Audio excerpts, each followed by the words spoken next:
जय हिंद दोस्तों, आज हम इस वीडियो में आपको बताएंगे मुख्यमंत्री उद्यमी योजना का जो फॉर्म अप्लाई होता है और उसका पैसा मिलता है, इसके बीच में कौन कौन से आपको प्रोसेस करने होते हैं और इसका सिलेक्शन प्रोसेस क्या होता है, आपको फॉर्म कब भरा जाता है, आपका फाइनल लिस्ट कब आता है और इसमें जो फाइनल लिस्ट आता है उसमें किस कैटेगरी यानी कौन सा प्रक्रिया द्वारा जो है आपका फाइनल लिस्ट में नाम आता है। देखिए, ऑनलाइन आवेदन जब होता है तो उसमें जो है बहुत सारे ऑनलाइन आवेदन होते हैं। इस बार जो 2021 में आवेदन आए थे उसमें लगभग 60,000 के करीब आवेदन आया था, जिसमें से 19,000 फॉर्म जो है ऐसे ही रिजेक्ट हो गया क्योंकि फॉर्म जो है गलत तरीक़े से भरा गया था।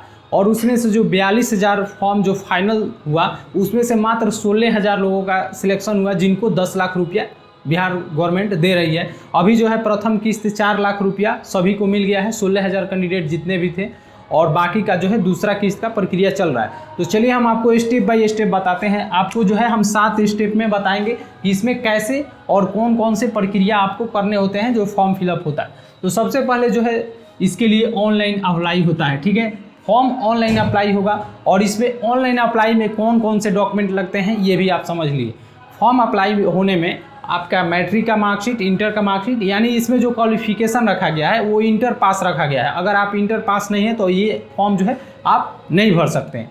तो आप इंटर पास हैं तो मैट्रिक, इंटर का मार्कशीट, पैन कार्ड, आधार कार्ड, और इस बार जब जीएसटी लगा था और करेंट अकाउंट, यानी 2021 में जो फॉर्म ऑनलाइन हुआ था तो उसमें जीएसटी और करेंट अकाउंट मांगा गया था।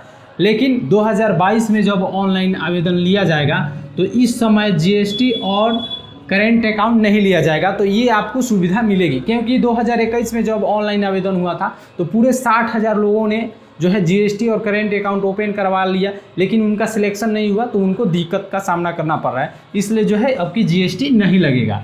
तो आप समझ गए होंगे कि जो आपके पास बेसिक जो भी क्वालिफिकेशन और डॉक्यूमेंट है उसी पे जो है आपका ऑनलाइन आवेदन हो जाएगा। और इसमें जो है फाइनल लिस्ट, जब आप ऑनलाइन आवेदन कर लीजिएगा तो जितने लोग आवेदन करेंगे उनका एक फाइनल लिस्ट आ जाएगा कि कितने लोगों का फॉर्म जो है एक्सेप्ट हुआ। और इसमें जो है कुछ लोगों का रिजेक्ट भी होता है, जैसा कि पिछला बार जो है 2021 में 19,000 लोगों का फॉर्म जो है रिजेक्ट हो गया था। तो 19,000 फॉर्म इसलिए रिजेक्ट हो गया था क्योंकि वो गलत तरीके से और गलत डॉक्यूमेंट जो है अपलोड कर दिए थे। तो इसलिए जो है आप अगर फॉर्म अप्लाई करते हैं तो सही तरीक़ा से भरिए, ठीक है। तो इसमें जो है एक्सेप्ट हो जाएगा। एक्सेप्ट का मतलब ये नहीं है कि आपका पैसा मिल जाएगा, केवल फॉर्म आपका एक्सेप्ट हुआ। उसके बाद जो होता है कंप्यूटर द्वारा आपका सिलेक्शन किया जाता है। तीसरा जो चरण होता है इसमें कंप्यूटर, यानी मान लेते हैं कि अगर 60,000 फॉर्म हुआ उसमें से 40,000 लोग फाइनल लिस्ट में आए, तो उसमें से अगर हमको 20,000 सिलेक्ट करना है, 20,000 मतलब लोगों को ही देना है इस स्कीम के तहत, तो 40,000 लोग जो है इसमें मतलब छट जाएंगे फाइनल लिस्ट में आने के बाद भी। तो ये 20,000 लोग का जो है कैसे सिलेक्शन होगा उसके लिए जो है कंप्यूटर द्वारा रेंडमाइज प्रोसेस के थ्रू होता है। इसमें किसी का कोई नहीं होता है। तो अगर कोई कहता है कि हम आपका सिलेक्शन करा देंगे तो ये गलत बात है, ये कंप्यूटर के द्वारा होता है और 2021 में ऐसा ही हुआ, ठीक है।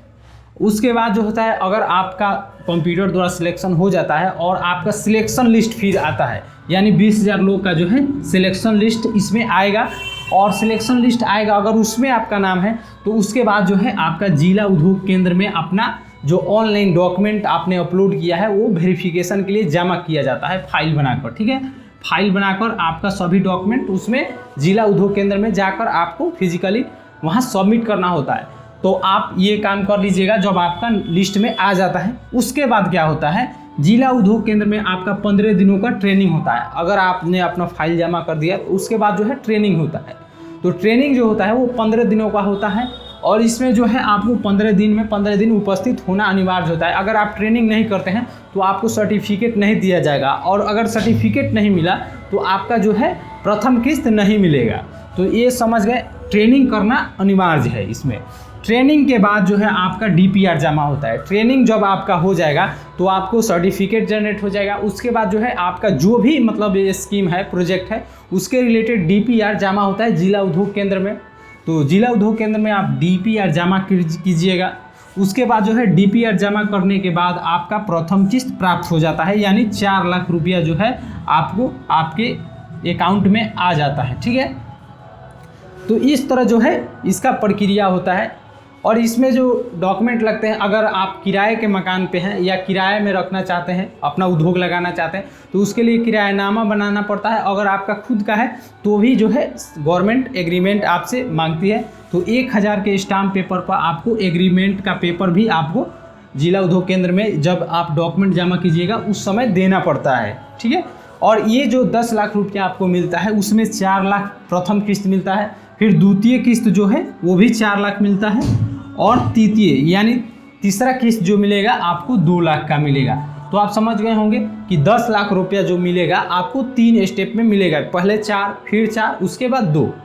तो आप समझ गए होंगे कि अगर 2022 में फॉर्म अप्लाई होता है तो आपको कैसे अप्लाई करना है और कौन कौन से डॉक्यूमेंट लगते हैं। तो इसके रिलेटेड अगर आपके कोई भी सवाल हो तो आप हमें कमेंट बॉक्स में ज़रूर पूछिएगा। मिलते हैं एक नेक्स्ट अपडेट के साथ, तब तक के लिए जय हिंद।